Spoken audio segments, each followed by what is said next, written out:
లో ముఖ్యమంత్రి వర్యులు రేవంత్ రెడ్డి గారు తన యొక్క ప్రచారంలో భాగంగా ఈ ప్రభుత్వం చేసినటువంటి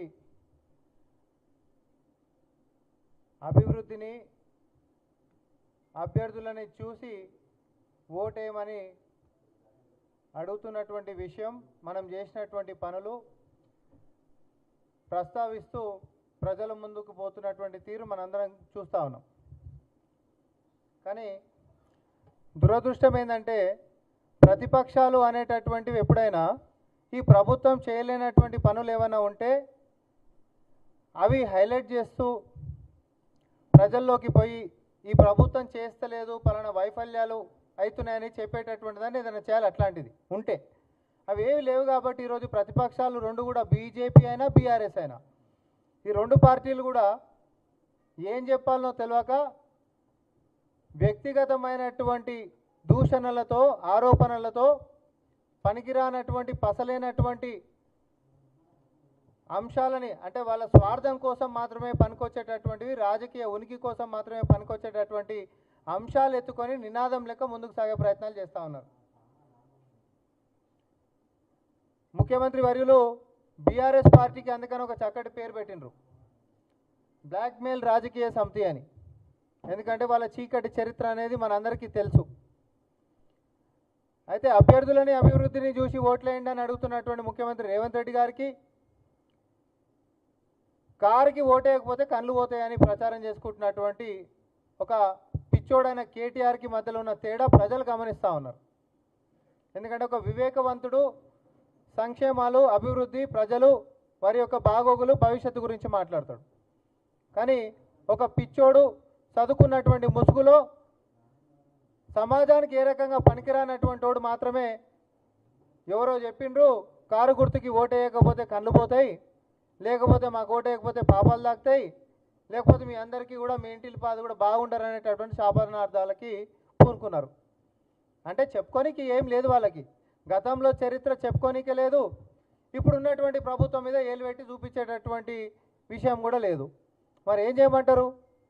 పిచ్చోడు లెక్క వెరి కూతలు కూసుకుంటా ఈరోజు వ్యక్తిగతంగా పొట్టోడని, పొడుగోడని, లేకపోతే ఇంకోడు అని చెప్పి బుర్ర తక్కువ మాటలు మాట్లాడుకుంటా, అది బుర్ర కాదు బురద మాత్రమే ఉందని మళ్ళొకసారి నిరూపించుకుంటా కేటీఆర్ గారు చేస్తున్నటువంటి యొక్క ప్రసారాలను గిట్ట మనం చూస్తే తెలంగాణ సమాజం సిగ్గుతోటి తలదించుకుంటా ఉంది.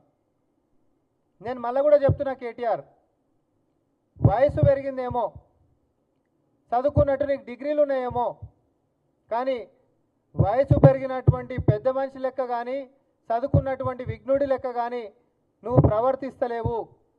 పొట్టి పొడుగు అని పదే పదే మాట్లాడుతున్నావు అని అంటేనే నీ మానసిక పరిస్థితి బాలేదని చాలా స్పష్టంగా కనిపిస్తూ ఉంది.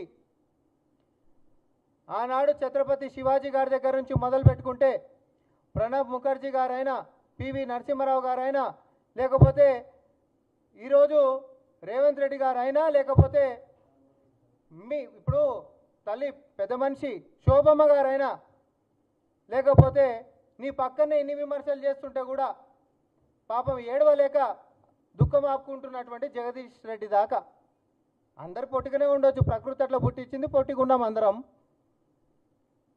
కానీ తలెత్తుకునే బతుకుతున్నాము, తలెత్తుకునేటట్టే బతుకుతున్నాం. నీ లెక్క వెర్రి కూతలు కూసుకుంటా, పనికిరాని మాటలు మాట్లాడుకుంటా, చెడు ప్రవర్తనలకు పోయి అధికార దుర్వినియోగం చేసి నాయనలని తలకాయ దించుకునేటటువంటి దిశగా ఎవరు బతకలేదు. నేను ఇప్పుడు చెప్పిన వాళ్ళు మొత్తం కూడా ఈ పొట్టి పొడుగు లాంటి ఒక వ్యక్తిగతమైనటువంటి దూషణలకు నువ్వు దిగుతున్నావు అంటేనే నీ మానసిక పరిస్థితి బాగాలేదని నాకెందుకో అనుమానం వచ్చింది. మొన్నటిదాకా బాగానే అంతో ఇంతో చదువుకున్నోడు లెక్కనే ఉండే కదా, బాగానే చదువుకొని వచ్చిండు అనేది కూడా ఉంది కదా, రాజకీయంగా ఒక వర్కింగ్ ప్రెసిడెంట్ చేసిండు కదా అని చెప్పి నా మిత్రుడైనటువంటి ఒక డాక్టర్ని అడిగినా నేను, ఏంది డాక్టర్ మరి నిజంగానే ఇంత ప్రవర్తన ఎందుకు అంత తేడా ఏంది అని అంటే, అధికారం కోల్పోయినప్పుడు, ఫ్రస్ట్రేషన్ పీక్స్కి పోయినప్పుడు, మానసికంగా ఒత్తిడి బాగా ఉంటున్నప్పుడు అంట నిద్రపట్టనటువంటి పరిస్థితులలో నార్మల్గా తప్పుడు గోళీలు ఏమైనా అటు ఇటు వేసుకుంటే బుర్ర తలకిందులై తలకిందులుగా మాట్లాడుతుంటారంట. అయితే ఆయన నాకు చక్కటి ఒక వాస్తవానికి ఇట్లాంటి రోగం గిట్టు ఉంటున్న వాళ్ళకి ఇటువంటి ట్యాబ్లెట్లు ఏదైనా వాడితే కొంచెం మళ్ళీ మార్గంలోకి వస్తారని ఓ ట్యాబ్లెట్లు ప్రిస్క్రైబ్ చేసిండు. కేటీఆర్ గారికి ఇది పంపిస్తాను నేను, వాడుండ్రి, కాదంటే సెకండ్ ఒపీనియన్ కూడా మీరు తీసుకోండి. ఎందుకంటే మీరు ఒక ప్రతిపక్ష నాయకుడు, ప్రతిపక్షంలో ఉంటున్నటువంటి ఒక పార్టీకి మరి వర్కింగ్ ప్రెసిడెంట్ కాబట్టి తెలంగాణ సమాజంలో ఈరోజు ఓట్లు లేకపోతే కళ్ళు పోతాయి అనేటటువంటి తిక్కలు మాటలు మాట్లాడుతున్నావు కాబట్టి నీకు కొంచెం మానసికమైనటువంటి పరిస్థితి మెరుగుపడాలంటే నీకు కొంచెం చికిత్స అవసరం అనేటటువంటి భావన తెలంగాణ ప్రజలకి తెలుస్తూ ఉంది. ఒకవేళ జరసేపు కళ్ళు మూసుకొని ఆలోచించి నేను ఏం మాట్లాడినా అని, కారుకు ఓటేస్తే కళ్ళు పోతాయి అని అంటే మరి అసెంబ్లీలో నీ కారుకు ఓటు వేయలే, కళ్ళు పోయినాయా? తెలంగాణ ప్రజలే మొత్తం ప్రజలు 10 సంవత్సరాలు ఏం కోల్పోయారో తెలుసుకుర్రు కాబట్టే, కళ్ళు తెరుచుకున్నారు కాబట్టే కారు గుర్తుకు ఎవరు ఓటేస్తలేరు. పార్లమెంట్లో అందుకని నీకు గుండు సున్నా ఇచ్చిర్రు, ఉప ఎన్నికలలో కూడా నిన్ను ఓడగొట్టినరు, మన పంచాయతీ ఎన్నికలలో కూడా ఓడగొట్టినరు, ఇప్పుడు మున్సిపల్ ఎన్నికలలో కూడా నిన్ను ఓడగొడతారు. ఇంకొకటి కూడా చెప్తున్నా కేటీఆర్, నీ సిరిసిల్లలో కూడా నువ్వు ఓడిపోతున్నావు.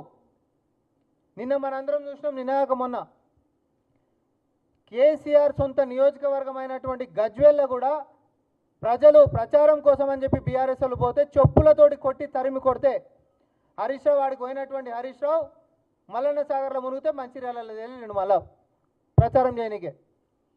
అంటే 2.5 సంవత్సరాలకు దగ్గరకు వస్తున్నప్పటికీ కూడా 10 సంవత్సరాలు మీ పార్టీ ప్రజలని పీకదిన్నటువంటి తీరు, చేసినటువంటి దుర్మార్గం అనేది ప్రజలు క్షమిస్తలేరు. మిమ్మల్ని క్షమించే పరిస్థితి లేదు కాబట్టి ఫలితాలు అన్నిటివి పునరావృతం అవుతూ ఉన్నాయి.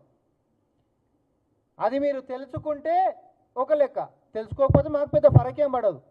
ఇన్ని రోజులు తెలంగాణ ప్రజలు మొత్తం కూడా మరి బీఆర్ఎస్ పార్టీ అంటే కేసీఆర్ గారు తదనంతరం మీకు ఉండదు అది ఎటు ఆ పార్టీ, దాని గురించి ఎవడు మాట్లాడుకోవడం అందరు మర్చిపోతారని అనుకుంటారు, నిజం కూడా. కానీ ఆడదాకా కూడా లేకుండా కేసీఆర్ గారి కంటే ముంగటనే మొత్తం బొందబెట్టేదాకా కేటీఆర్ అనేటటువంటి వాడు ఊకునేటట్లేడు. కాళ్ళకి బల్పాలు కట్టుకొని మరి పిచ్చి పిచ్చి కూతలు కూసుకుంటా బీఆర్ఎస్ పార్టీని కేసీఆర్ గారి కంటే ముంగటనే బొందబెట్టడానికే సిద్ధమైండు. ఇదే వాగుడు వాకుంటా, ఇదే అహంకార ధోరణితో గిట్ట ముందుకు పోతే తెలంగాణ ప్రజలు మీకు ఎందుకు కర్రుగాల్చి వాత పెడుతురో మీరు ఆత్మవిమర్శ చేసుకోకపోతే ఫలితాలు మారవు. ఫలితాలు రోజుకింత దాని ఫోర్స్ పెరుగుతుంటుంది. ఎందుకంటే నెత్తికెక్కినటువంటి మీ కన్ను దిగాలనేటటువంటి దాని గురించే తెలంగాణ ప్రజలు మిమ్మల్ని ఎన్నికలలో ఓడగొడుతురు. ఆ బుద్ధి గ్రహించలేనటువంటి బుద్ధిహీనుడు అయిన నువ్వు ఈరోజు వచ్చి ముఖ్యమంత్రి గారిని వ్యక్తిగతంగా దూషించేటటువంటి యొక్క తీరుతెన్నులు రాజకీయాల్లో ఒక పిచ్చోడు బతుకుతే ఎట్లుంటుంది, రాజకీయాల్లో ఒక పిచ్చోడు ఒక మాజీ ముఖ్యమంత్రి కొడుకు అయితే ఎట్లుంటుంది అనేటటువంటి భవిష్యత్తులో పుస్తకాలు వస్తాయేమిగా. నేను మళ్ళొకసారి అంటా ఉన్నా, ఇట్లాంటి చిల్లర మాటలు మాట్లాడుకుంటా, చిల్లర చేష్టలు చేసుకుంటా, ఒకటి ఎఫ్ఎస్ఎల్కి సంబంధించి కూడా ఆ ఫోరెన్సిక్ సైన్స్ ల్యాబొరేటరీకి సంబంధించింది కూడా ఆయన ఒక కేటీఆర్ గారు మాట్లాడినటువంటివి ఏమంటాడు, గతంలో ఎప్పుడోనంట ముఖ్యమంత్రి గారి కేసుకి సంబంధించి దాంట్లో ఆధారాలు ఉంటానంట మొత్తం తగలబెట్టిపించిందంట ముఖ్యమంత్రి గారు. మళ్ళీ ఆయన ఏమంటాడు, సిట్టుకు సంబంధించినటువంటి కూడా ఏమైనా ఆధారాలు ఉంటే తగలబడిపోయినాయి, దీనివల్ల వాళ్ళకే నష్టమవుతుంది. బుర్ర ఉన్నదా కొంచెమన్నా బుర్ర ఉన్నదా? పక్కనోడన్నా కూడా చెప్తలేడా కేటీఆర్ నీకు? అరే ఇంత దిగజారిపోయినవేంది? 2015కి సంబంధించినటువంటి కేసు అధికారులు వచ్చి అధికారికంగా ప్రెస్ మీట్ కూడా ఇచ్చిండ్రు, మీడియా ముఖంగా మాట్లాడిండ్రు కూడా. జరసేపు వాళ్ళు మాట్లాడలేదని అనుకున్నా కూడా బుర్రున్నోడు అయితే అట్లాంటి అర్ధరహితమైనటువంటి విమర్శలు చేయవు.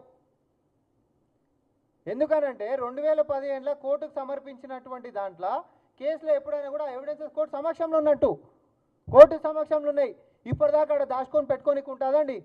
బుర్ర ఉందా కేటీఆర్ నీకు వచ్చామనేమన్నా? కొన్ని నీ లాజిక్గానే మాట్లాడితే ఒకవేళ గిట్ట దోషి అనేటటువంటి ఆయన ఏమైనా ఆధారాలను తగలబెట్టించుకునే ప్రయత్నం చేసిండు అనుకో, సిట్టులో నీ అయ్యనే కదా దోషి. ఈ సిట్టు విచారణలో పెద్ద దోషి నీ అయ్యనే కదా. మరి ఇక్కడ ఆధారాలు గిట్ట తలబడిపోతే నీ అయ్య బతికి పట్ట కట్టినట్టే కదా. ఆడనేమో అట్లా కాదంట. పాత ఓటింగ్ నోటు కేసులోనేమో ఎవరు రేవంత్ రెడ్డి గారికి మంచి జరిగినట్టంట, సిట్ ఆధారాలు తలబడిపోతేనేమో కేసీఆర్ గారికి నష్టం జరిగినట్టంట. ఇంత బ్రహ్మాండమైనటువంటి ఇల్లాజికల్గా మాట్లాడేటటువంటి ఒక బుర్ర తక్కువ బుద్ధిహీనమైనటువంటి మాటలకి నువ్వు పోయినవనంటేనే నీ మానసిక పరిస్థితి బాగాలేదని చెప్పి నేను ఈరోజు మొదటిసారి మీడియా ముఖంగా మాట్లాడుతూ ఉన్నా. రేపొద్దున ఇదే మానసిక పరిస్థితిని అడ్డం పెట్టుకొని హరీష్ రావు నీ పార్టీ మొత్తం కథం అయిపోయినాక ఆడు పిచ్చోడు అంతోటి ఏం కాదు నా మాట పార్టీని మొత్తం ఏమంటారు ఖరాబ్ చేసేసిండు, మైదానంలో లేకుండా పోయింది కాబట్టి అని చెప్పి బీజేపీలో బలోపేతం అయ్యేటటువంటి మెరుగైనటువంటి అవకాశం హరీష్ రావు తీసుకుంటాడు తప్ప నీకు భవిష్యత్తు లేదు. నీ పార్టీ గుర్తింపులోకి రాకుండా చేస్తున్నటువంటి దానికి కారణం నువ్వే కేటీఆర్. మళ్ళొకసారి కూడా మేము చెప్తా ఉన్నాం, పొట్టి పొడుగు మాటలు బంద్ చేయి. ఎప్పుడైనా పొట్టి పొడుగు అనేటటువంటి వ్యక్తిగత మాటలు మాట్లాడుతున్నప్పుడు మనము మన ఇంట్లలో ఎవరురో కూడా మనం యాద్ చేసుకోవాలి. చుట్టుముట్టు అంటున్నాం, ప్రకృతి ఒకరిని అట్లా పుట్టించింది అన్నప్పుడు అహంకారంతో నువ్వు మాట్లాడకు. పొడుగుండి నువ్వేం పీకినావు? పొడుగుండి నువ్వు పీకింది రాష్ట్రానికి నీ అయ్యంత అలా దించుకునేటట్టు చేసినావు. లంగా పనులు చేసినటువంటి వాళ్ళు, డ్రగ్స్కి అలవాటు పడ్డటువంటి వాళ్ళు, లేకపోతే పక్కదారి పట్టినటువంటి వాళ్ళు, పక్కదారి పట్టించేటటువంటి వాళ్ళు సిగ్గుపడాలా. పొట్టి పొడుగుతోటే ఏం సంబంధం నాకు అర్థం కాదు. పొడుగుండి బుద్ధున్న వాళ్ళు చాలామంది ఉన్నారు, 99.99%. ఎవడో నీయేస్తుంటాడు జర్రంతో పొడుగుండి బుద్ధి లేకుండా తిరుగుతూ ఉన్నారు పిచ్చోళ్ళ లెక్క. ఇంకొకసారి వ్యక్తిగతమైనటువంటి దూషణలు బంద్ చేయి. ఎందుకంటే తెలంగాణ ప్రజలు ఇవన్నీ వింటా ఉన్నారు. నీ మాటలే నేను అంటున్నా, కారుకి ఓటేస్తే కళ్ళు పోవుడు కాదు, కళ్ళుకు నెత్తికెక్కినటువంటి నిన్ను కళ్ళు దింపుతారు కిందికి. ఈ ఎన్నికలలో అదే జరగబోతుంది. మున్సిపల్ ఎన్నికలలో నువ్వు చూస్తావు. నీ పార్టీ ఉనికే లేకుండా పోయింది. నువ్వు సిరిసిల్లలో కూడా ఓడిపోబోతున్నావు. మీ నాయనని నియోజకవర్గంలో చెప్పులతోటి ఎట్లా పరిగెత్తిపించిండ్రో మీ ప్రచార రథాల్ని, ఆడికెంచి హరీష్ రావు ఎట్లా పారిపోయిండో, రేపు పొద్దున తెలంగాణలోకెంచి కూడా మీ కుటుంబం మొత్తం పారిపోయే రోజులు వచ్చినాయి. ఇంకా బంజేరి దుకాణం అంటున్నాము. ఓవర్ యాక్షన్ ఎక్కువ చేయకుండ్రి. ఓవర్ యాక్షన్ చేస్తే ఏమవుతుంది అని అంటే ఇవే రిజల్ట్స్ అవుతూ ఉంటాయి. ధన్యవాదాలు.